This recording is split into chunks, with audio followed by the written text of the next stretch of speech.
गणेशाय नमः। ॐ यतः सर्वाणि भूतानि प्रतिभान्ति स्थितानि च यत्रैवोपशमं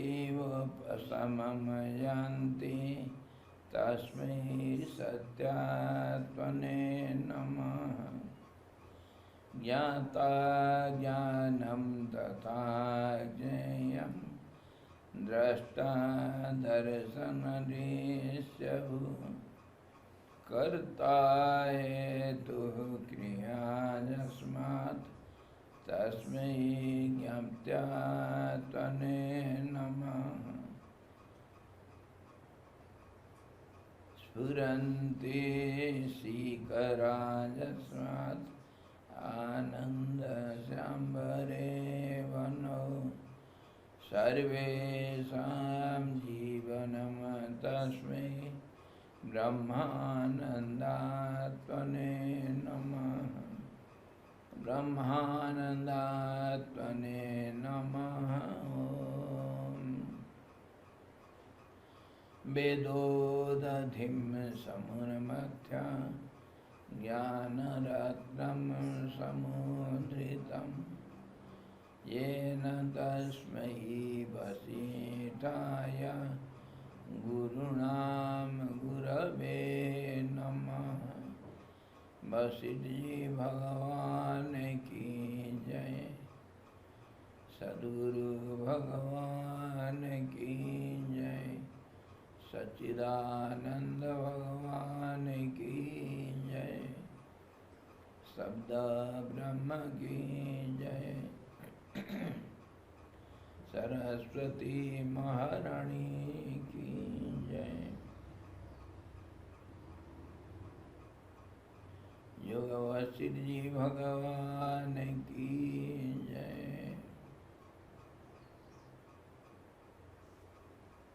हरि ओम।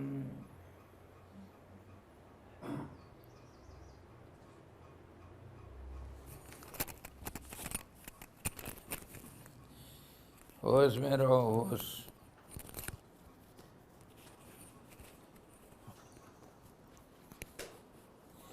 बेहोशी का नाम जीवन मुक्ति।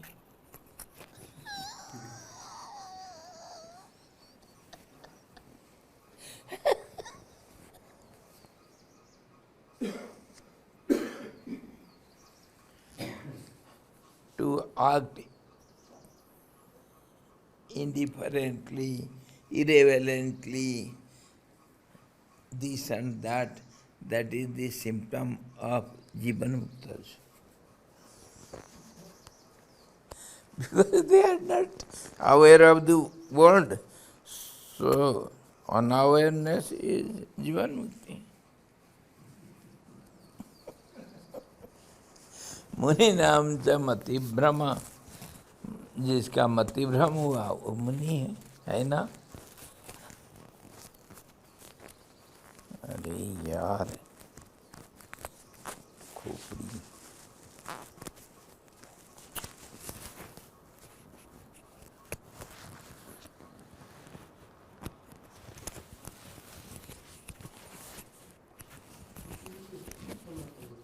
हो गया।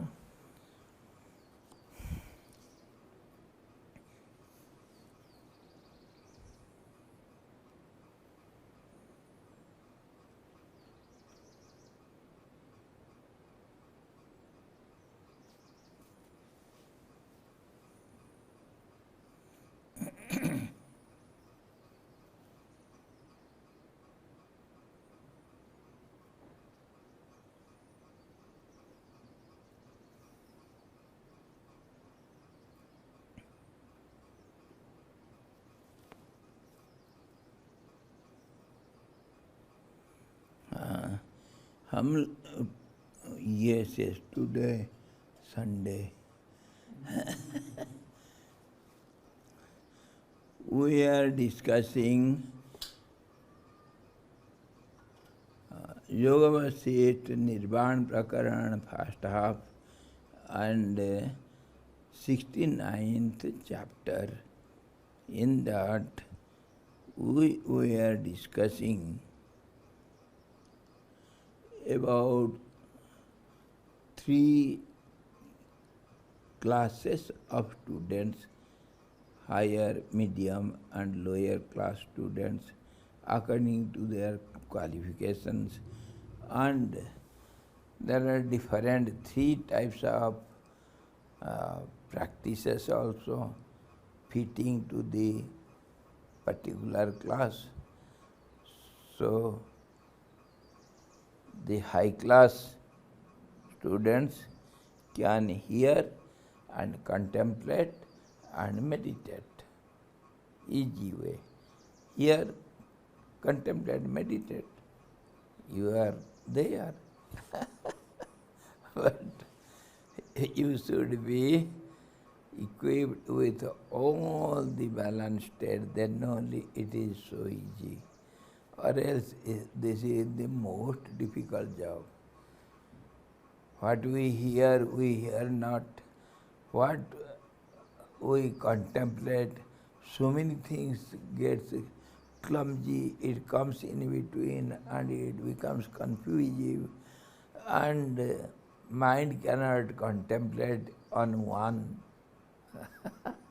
subject or object.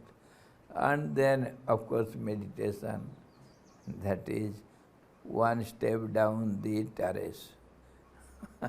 So, it is not an easy job. Anyhow, it is only for high-class students. Mediocres, they can practice pranayam. Pranayam is, of course, easier. If you there is a formula of practice and theory also. Whatever you look upon constantly, that object, after some time, if it is your vision is your eyesight is never disturbed, then whatever object you are fixing your eyes, your vision, that subject or object cannot move either that thither. It has to be constant. If your eyes are constant, then the object has to be constant. That is called tratak in our common practices. Tratak. Some people, they fix the mind upon some black spots in white wall, or some spots in the picture, or the face or eyes or legs or feet of the deity or guru. In many ways, some practitioners, they fix their on some object their gaze. So some others, they look up on the light, that is candle light or oil lamp, something that is little difficult, and more rules and regulations are, and care you have to take, or else your eyes are going to be diseased. And then, of course, they fix the gaze on moon, and then they come to sun also. There are very hard and fast rules. One should not try in the very beginning, or else you will lose the eyes. Slowly, by and by. In that way, wherever your gaze is fixed, that object is under your control. That is how mesmerism and Reiki and other things they practice. And this is we we are discussing this only for prana. When you fix your gaze on the prana working, that means breathing system, that is in other terms we say vipassana, then slowly after a while the prana has to stop. That is the formula I gave you. On whatever object you fix your gaze, it has to be steady. On some person, if you want to make somebody do according to your will, you have to control him, to dominate over him. So dominating by fixed gaze, go on looking at him. He cannot move an inch. If your eyes are moving, then he is gone from your hand.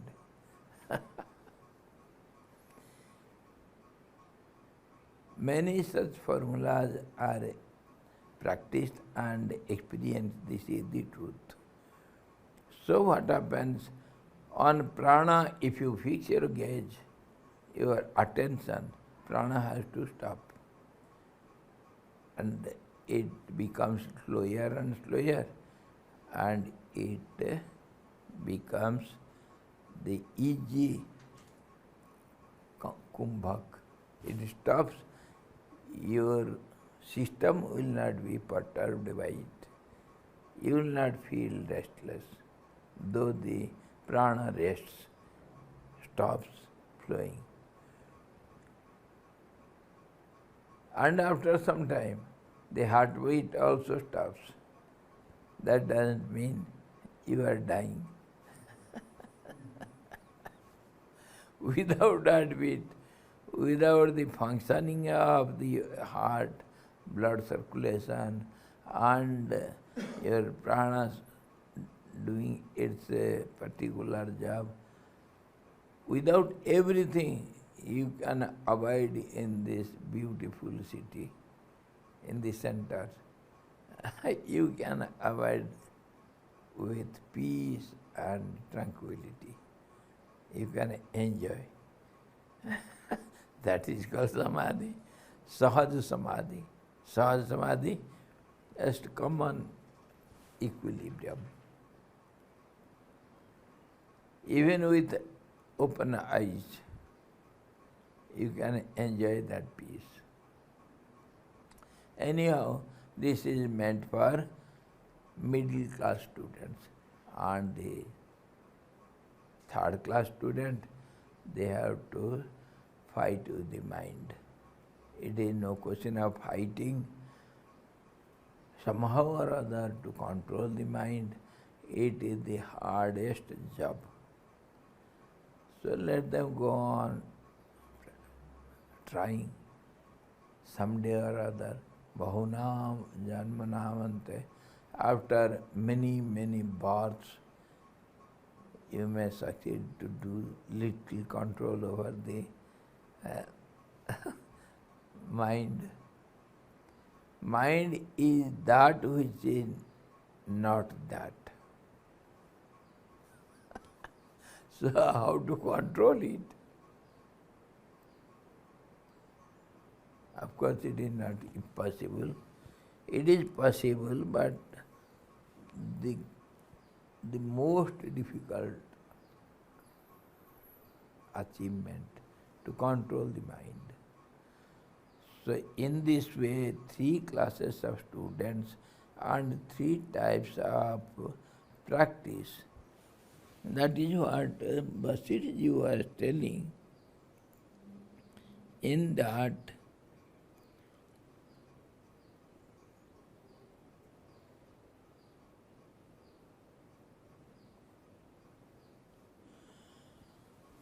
when it is told by the Guru Vasistha, Ramji asked Guruji, if prana stops, mind stops, and body gets steadied. So naturally, one should get liberation, is liberated, isn't it? No, that is not the case. That is not the case. So Ramji says, when the prana stops, means after death, if the prana goes out, body is lifeless, then he must, you say, when for long time mind, prana, they stop, then one gets liberation, one gets oneness with the Absolute. So, after death, I think everyone must be liberated. Because prana is not there, mind is not there, and of course body. So everybody should be liberated, isn't it, Guruji? Guruji said, no, my dear.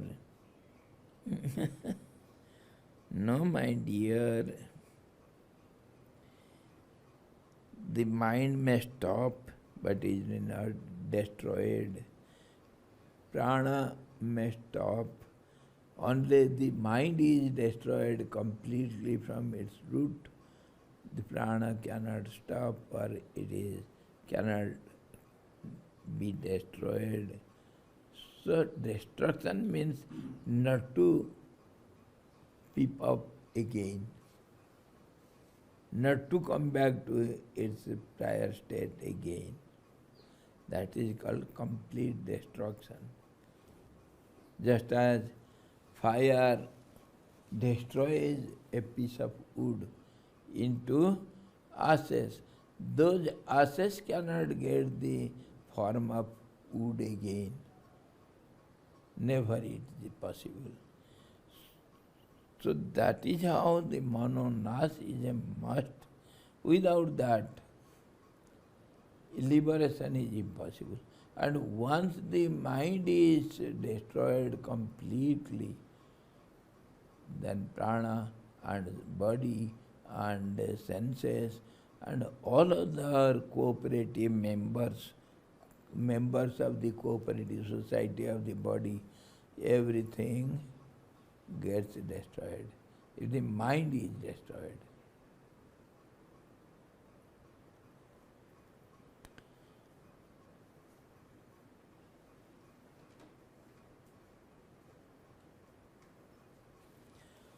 So to explain this point, Swamiji, destroyed also can mean expanded, right? no, destruction is different, expansion is different.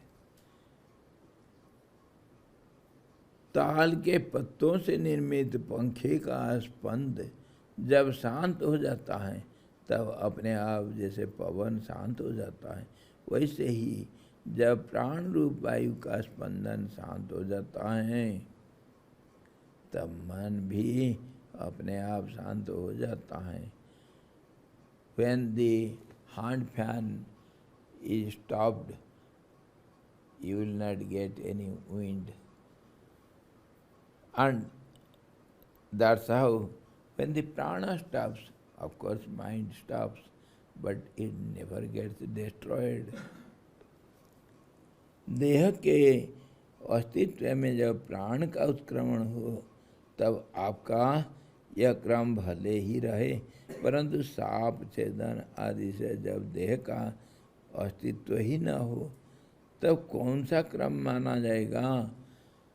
So Ramji asked, or the opposite asks, Guruji, when prana is not there seen in the body, it has gone, leaving this body. So, where your theory will be applied? What use of your theory? It is only concerned with the prana and mind. When they are not present in the body, so where will it be applied? So he says, शरीर का विलय हो जाने पर बाह्याकाश में अवस्थित वायु में मिल जाने के कारण प्राण बाह्याकाशस्थ वायु रूप हो जाते हैं और वहाँ पर वासनानुसार ही इन सब पदार्थों को देखते हैं. This point we have discussed yesterday in Hindi, that's why I am repeating in English. When the prana gets out of the body, it has to mix with the outside prana, just as the inside sky of an empty pot.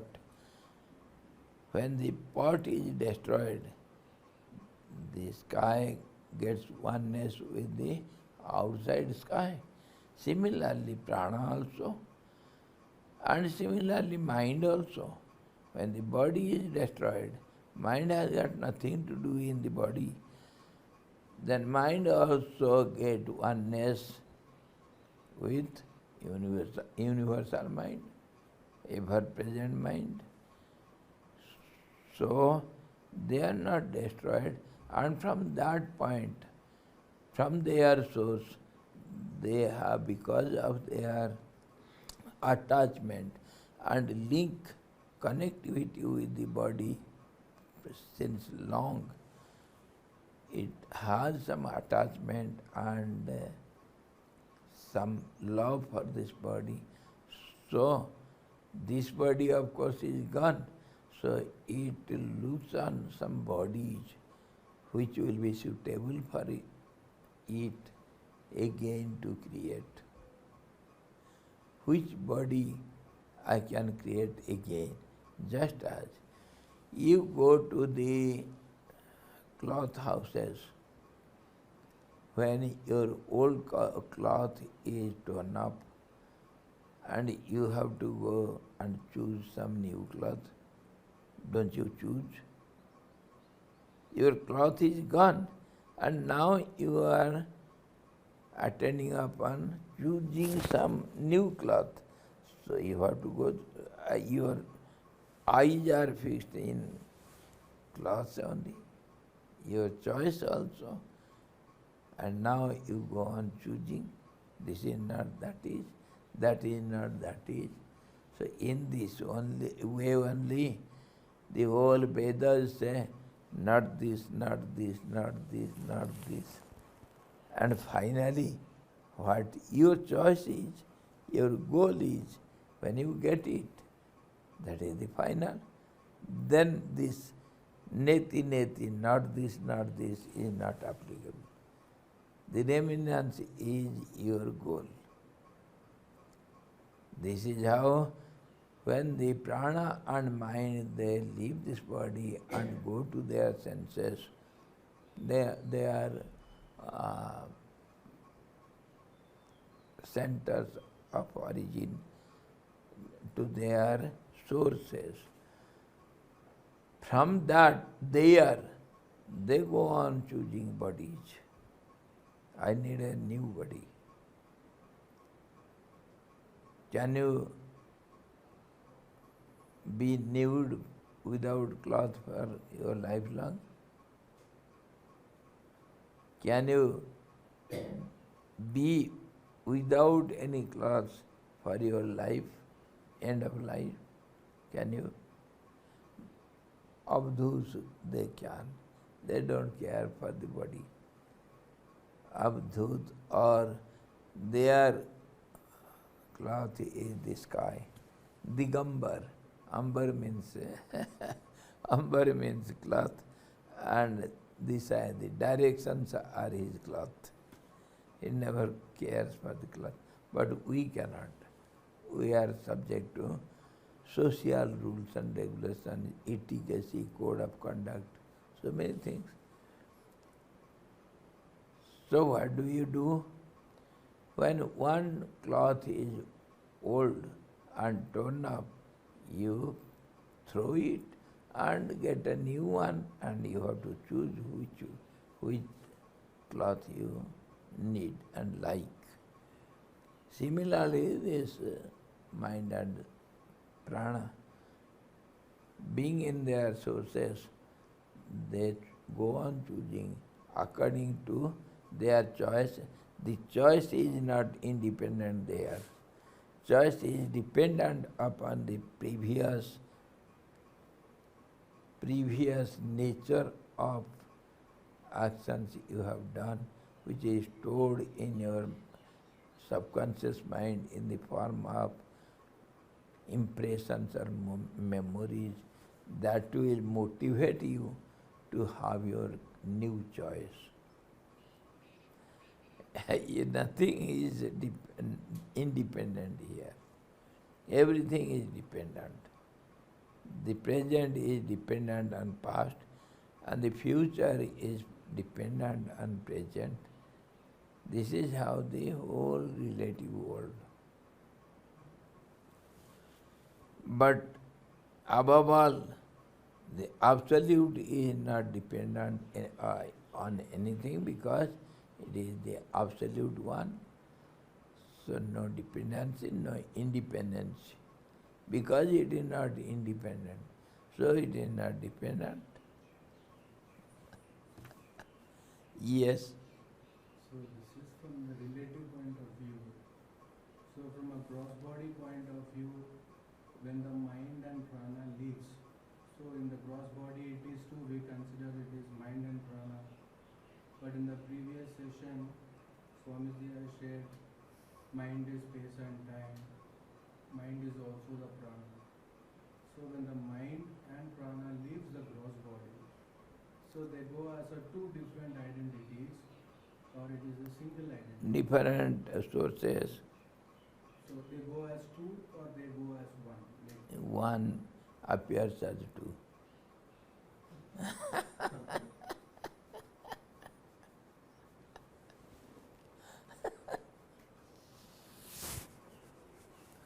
And what happens? The mind is nothing but prana. Prana is not other than the mind. They become two, they appear two when they work differently and in different ways, different manners. That's why they appear to be two. Only in the very beginning there was no two. Only one. From one only we can bring the two. And so, the first one was existence. Then comes I, the identification of existence. And that I starts making my. So it goes on multiplying. So simple process. Two are not two. Either two cannot remain as two for long. Two are either one or four. And then four also similarly not constant. Nothing is constant here. So everything will change, either backward or forward. 4 will be 16, or it will go back to 1, and then 0 means existence is there, no identity, no calculation. Then it is existence is then that is called 0, all pervading. That's how it is round. It cannot be just straight. Because in all directions, the existence exists. That's how it is 0, which is round. In all directions it is round. Akhanda mandalakaram. From that only, the Indian mathematician, he brought out the 0 as round one. And that served to solve how many complications in the mathematical field because of zero. Only one cannot do anything. And this zero was invented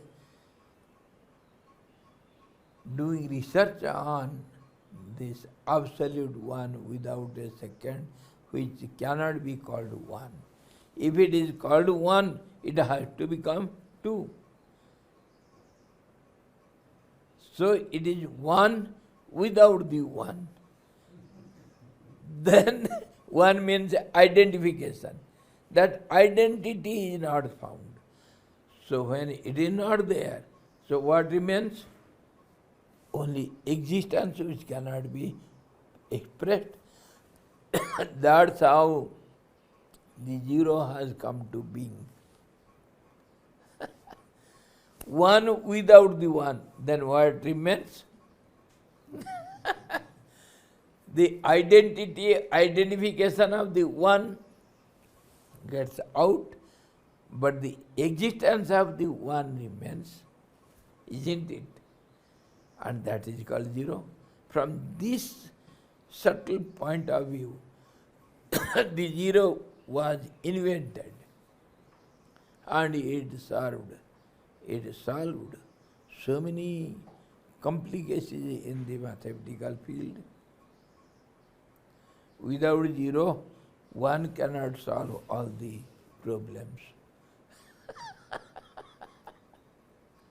So without that absolute, your identity is impossible. Though you are one or many, nobody knows. But you cannot exist without that. In this way, this one becomes two afterwards, and this is how the creation is nothing but multiplication. And so it goes on endlessly, eternally. Invented or discovered? Invented or discovered? As you think, Invented. there is no discovery, and there is no invention. It is only discovery. It was there. It is there. It is eternal existence.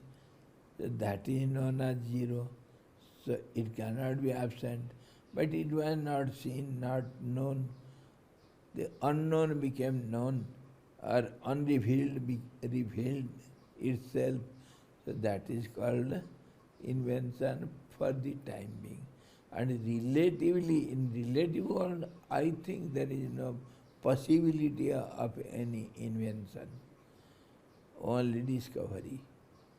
Everything is there, and only thing whether you see it or not. When you saw it, it is not invention, it is but discovery.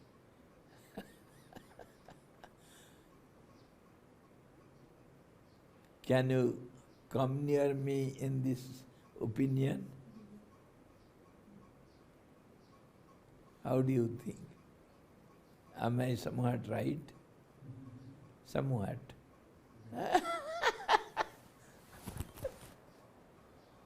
Fully right. Fully right. Gajananji? Yes, Swamiji. Because I am telling. It is not so. You have to be sure. Many blabber like this. So you have to accept only when you contemplate over it. If it is logically appreciated by you, then only it is true for you. But here there's no question of invention. Like the computer, somebody can argue about. But here it's an understanding. So understanding. Here it's an understanding. Understanding is not invented. An object maybe somebody can invent. That can be debatable. But Object can also be not invented. It can be discovered how to be made with True. different objects. True. But I'm saying in this case now, that one we can start arguing. But on this, When there is understanding, nothing is invented. When it is not understood, everything is to be invented or discovered.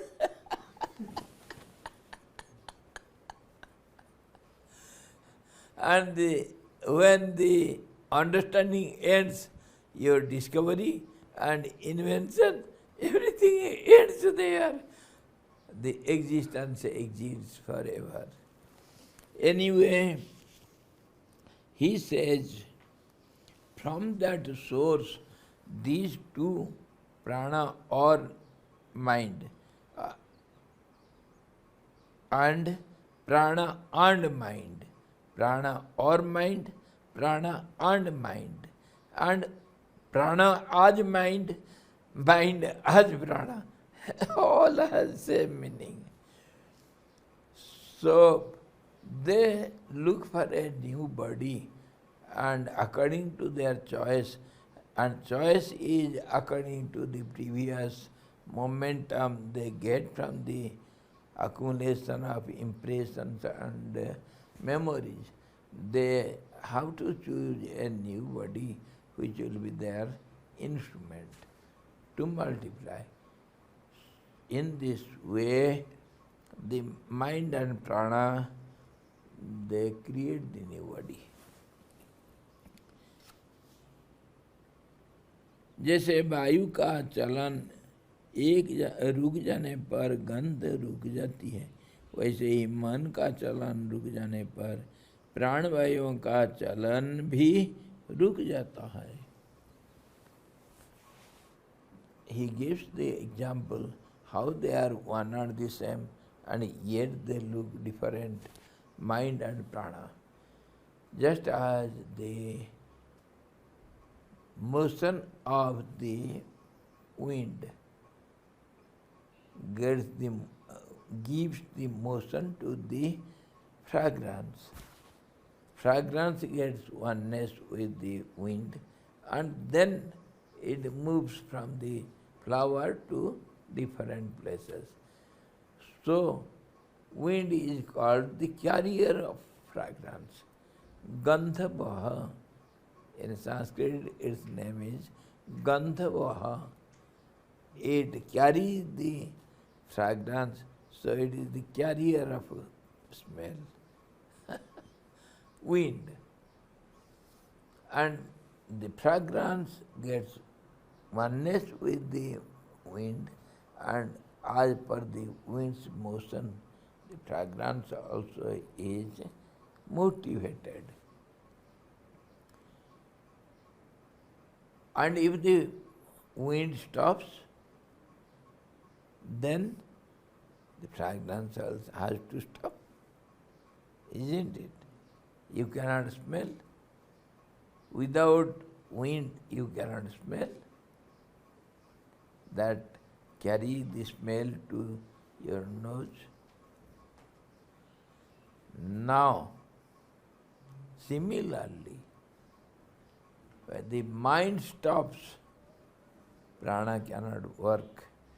And when the prana stops, mind cannot work. Both are related, cooperated, and linked with each other in every respect. Both are integral part. Pardon? Integral part. Both are integral part. Integral and dependent and relatively acting, that is called cooperated, codependent, existing. If one can exist, then other will exist. This is how prana and mind, they are one, yet they appear different when they act differently. Act differently. Nobody smells the wind. They smell the fragrance. But fragrance is in motion because of the motion of the wind. So, Vasistha ji explains the oneness and difference of mind and prana. So here relatively should we understand the fragrance as vasanas?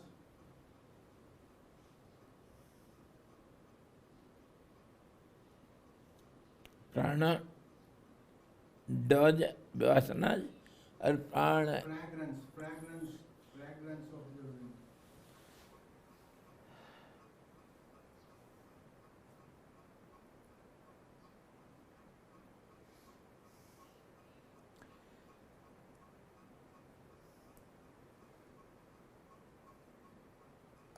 In one way we can think like that because the fragrance is attached to the flower, isn't it? Because of attachment, fragrance is possible. Basically, not outwardly. as you think बोल दो खत्म. As you think. Simple solution. And here desires are, you must understand the nature of desires. Desires are because of attachment, of course, but desires, the form of desires are the incompleteness when activated. I feel I need something.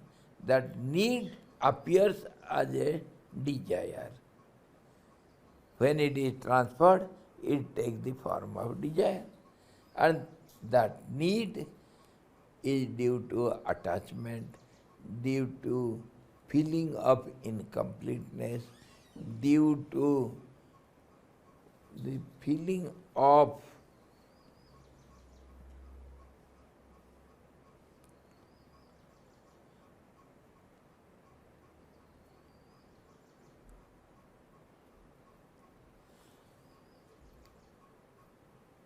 limitedness.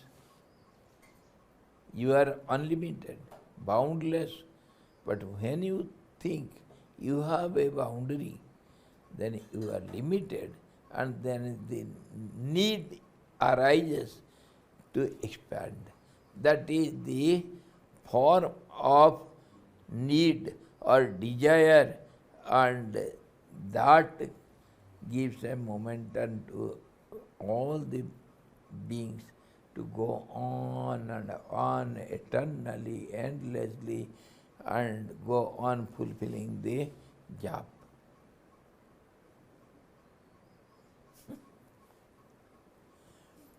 Fill up the empty vessel with air. And there are some holes in the pot, and go on filling up the pot with water.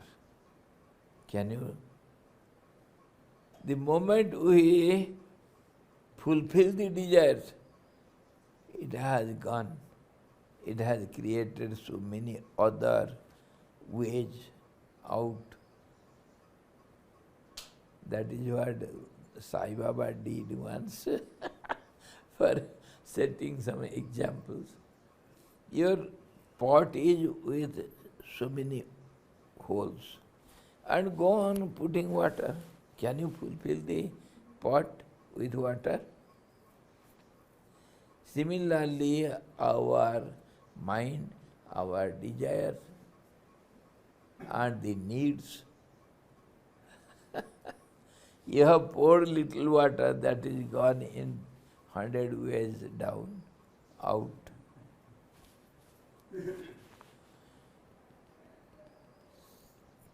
What happens? These desires are born of incompleteness, need, and feeling of limitedness, and limiting yourself with body and limited organs of the body. All these are due to limiting thoughts. And then the feeling of incompleteness starts because you are limited. So, that is the source and cause for the desires to grow. So should we understand logically then that the limitation is the cause of the limited idea of an object then? Yes, and that is because of limited ideas. The unlimited is limited and it is called form and being. It has become, that's why it is a being. Or else being is only non-being. It is the existence only. So many times we have seen it. The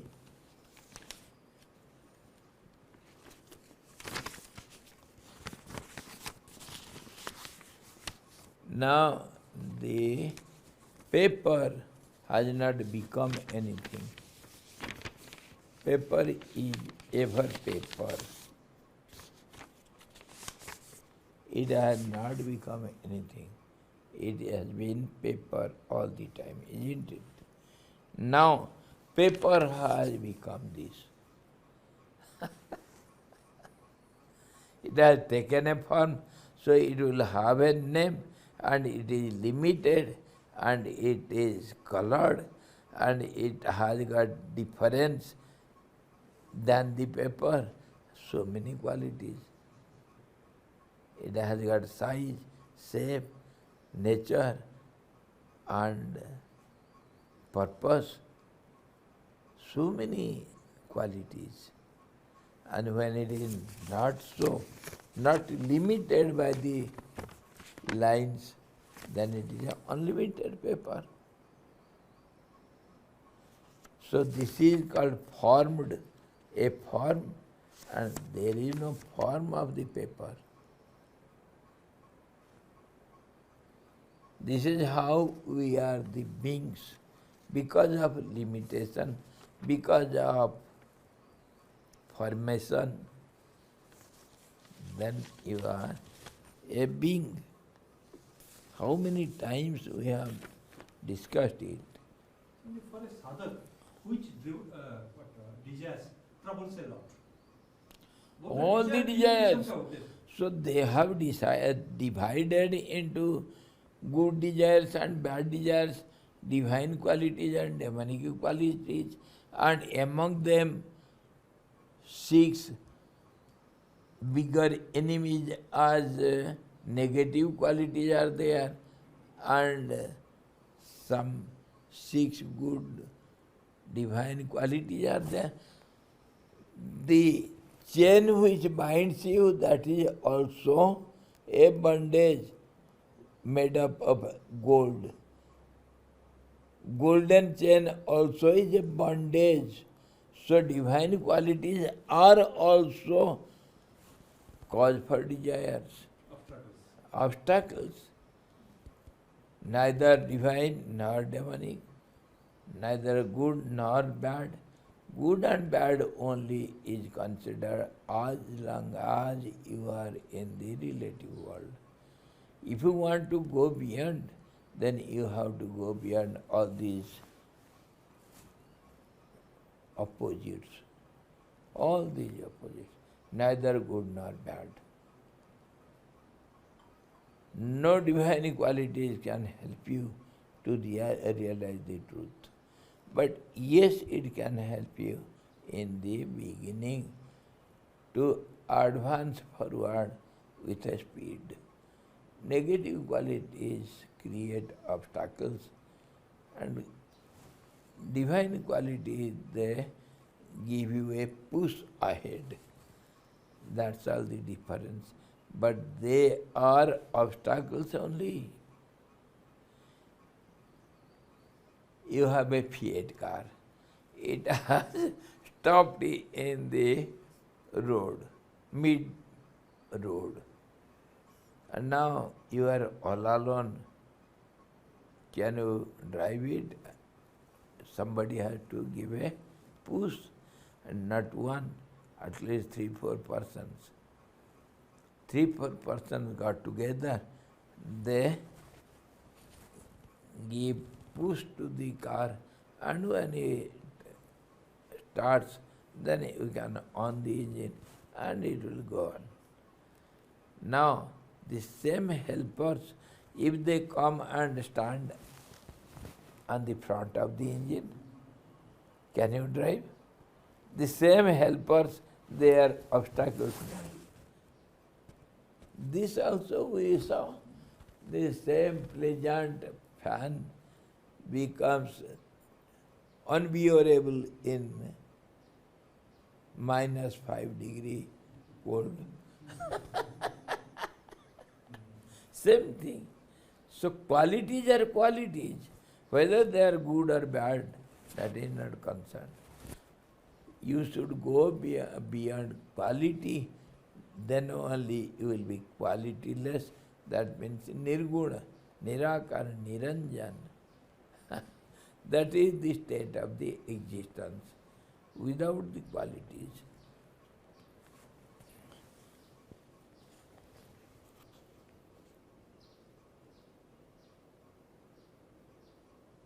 So mind and prana, they are subject to each other and coordinator, everything. They are one and the same, and they look like two different identities. हे रामभद्र, सब प्राणियों के प्राण और चित्त दोनों उस प्रकार एक दूसरे से निरंतर मिले जुले रहते हैं, जिस प्रकार आक्रांत कुसुम सुगंध वाले तिल और तेल एक दूसरे से निरंतर मिले जुले रहते हैं. He gives another beautiful example. The gingerly and the oil in it. How are they? Are they different from each other or one and the same? One and the same, and yet, well, when we use that, then we use differently. In a relativity, they become different, but originally they are one and the same. The oil is all pervading in the form of gingerly, isn't it? This is how mind and prana, or body and prana, or senses and mind and intellect and your ego and body, all these, one is identical with the other, yet they look different according to their method of functioning and their qualities, and from which angle of vision we look at it. That's how they become different. मन का जो चलन है वही प्राण है, और प्राण का जो चलन है वही मन है. When the movement of prana is called mind, and movement of mind is called prana. This is how one should understand. क्योंकि रथ और सारथी की तरह वे दोनों एक दूसरे से स्पंदन का संपादन करते हैं, because both are nothing but creator of or the form of vibrations or waves. Energy also a wave, mind also is wave. So they are identical. They create only waves, or waves are named as such, mind or wind. आधार और आधे के सदृश अर्थात अग्नि और उष्णता के सदृश दोनों में से किसी एक का विनाश हो जाने पर मन और प्राण दोनों विनष्ट हो जाते हैं और अपने विनाश के द्वारा वे दोनों एक महान मोक्ष नामक कार्य संपादन कर देते हैं। और Ram, these two are identical as well as different, and when one is destroyed, the other is take for granted already destroyed. He gives different examples. Just as the heat is not there means there is no fire. If fire is not there, there is no temperature. They are identical as well as different. The other example,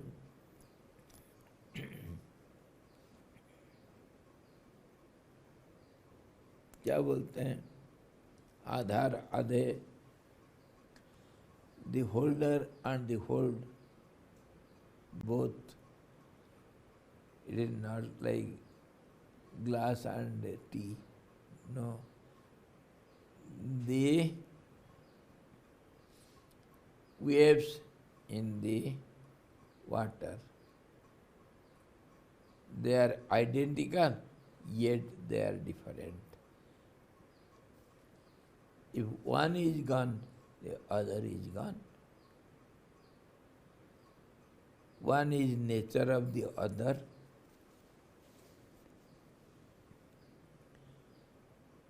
एक तो आधार और आधे के सदृश अर्थात अग्नि और उष्णता के सदृश दोनों में से किसी एक का विनाश हो जाने पर मन और प्राण दोनों विनष्ट हो जाते हैं और अपने विनाश के द्वारा वे दोनों एक महान मोक्ष नाम का बड़ा कार्य को संपादन करते हैं। You see, when one is destroyed, the other is destroyed. When the both are destroyed, they create the third one. What is that third one? Two forces, if they clash against each other, both will die out, and the third diagonal force is created. What is that diagonal force? That is the resultant. Both the end of both the prana and mind results in the absolute, ever wanted, the goal of everyone, that is liberation, steadiness.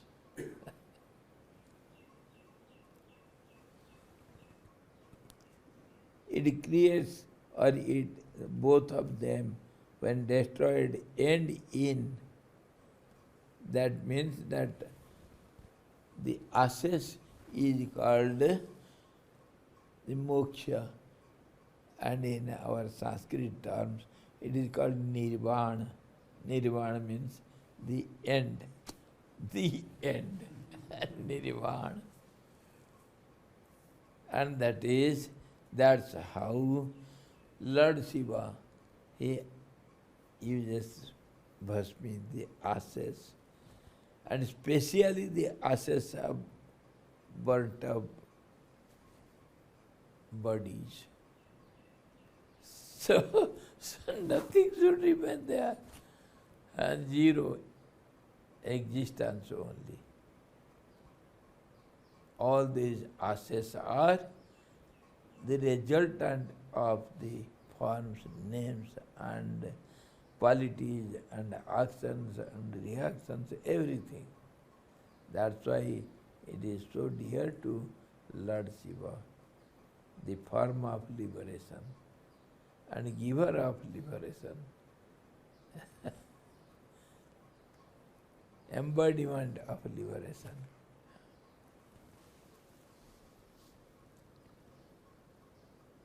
Advay ब्रह्म तत्व के घनीभूत दृढ़ अभ्यास से वासना शून्य हुआ मन पर्याप्त रूप से शिथिल हो जाता है और इससे प्राण भी शीतल हो जाता है, क्योंकि प्राण का स्वभाव मन के साथ मिल जाना ही है।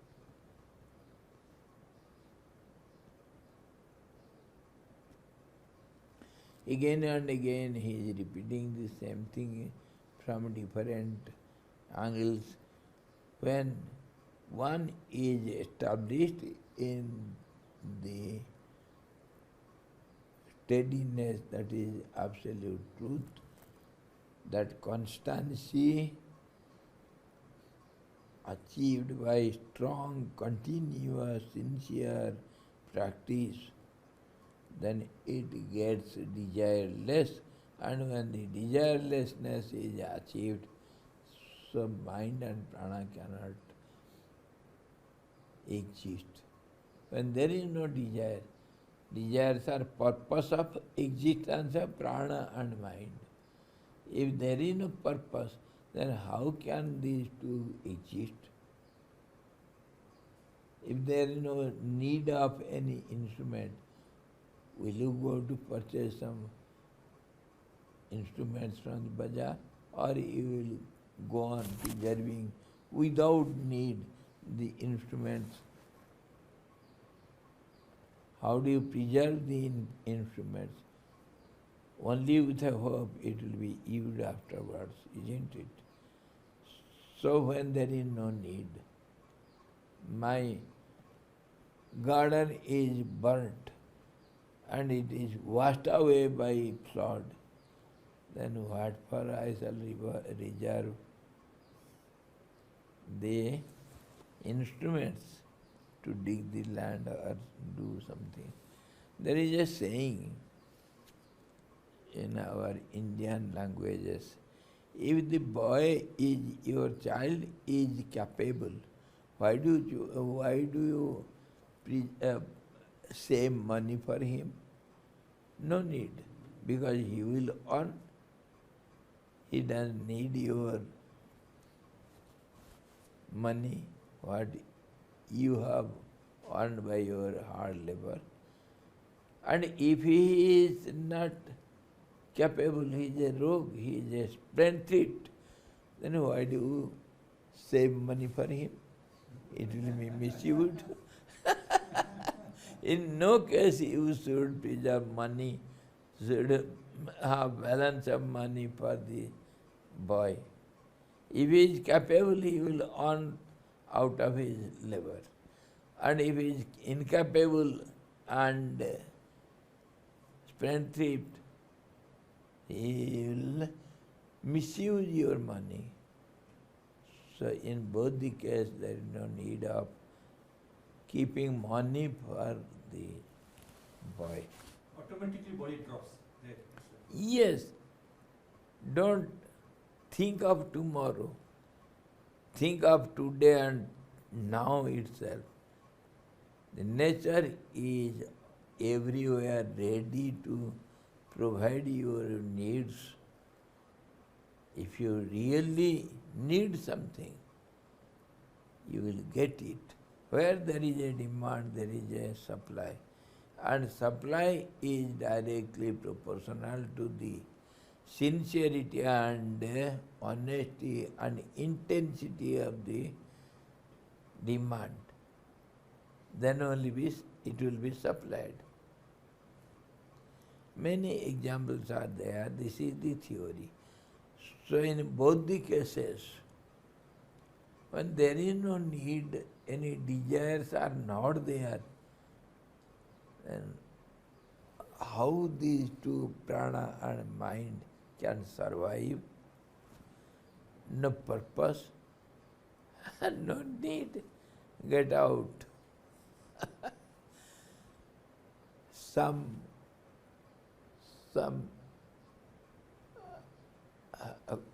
what do you call it? Some people, they come to village, from village, they go on shouting, selling something in the village.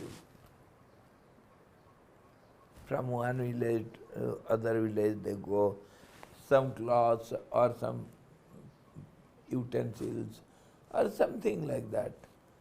They go from village to village in selling.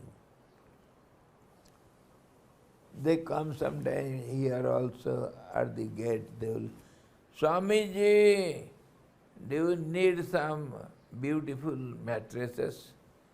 Very cheap. Take please. When I deny them, my dear, I don't need. Will they come forcibly and give me 2-3 mattresses and go? They are not encouraged. There is no need for them. Get out. This is how the mind and intellect and our prana, etc. When there is no need, what do you do here? Idle your time. Please stop, go to your source. I cannot feed you all the time. What for? If there are no cows, nothing in my cow shed, shall I keep 2-3 Gopal, the helper to server of cows? What for? Go home.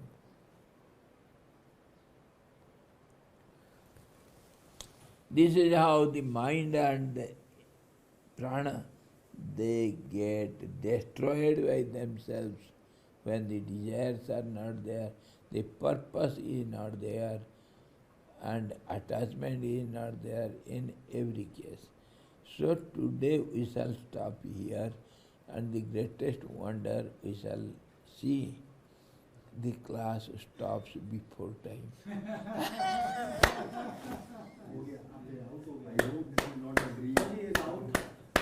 You are out, and tomorrow we shall see, and we shall take revenge upon today. I believe in God. Tomorrow we shall take revenge of today. His face is like 100 watts bulb. He woke up like this, walk like this. Before Unexpected, wonder of wonders.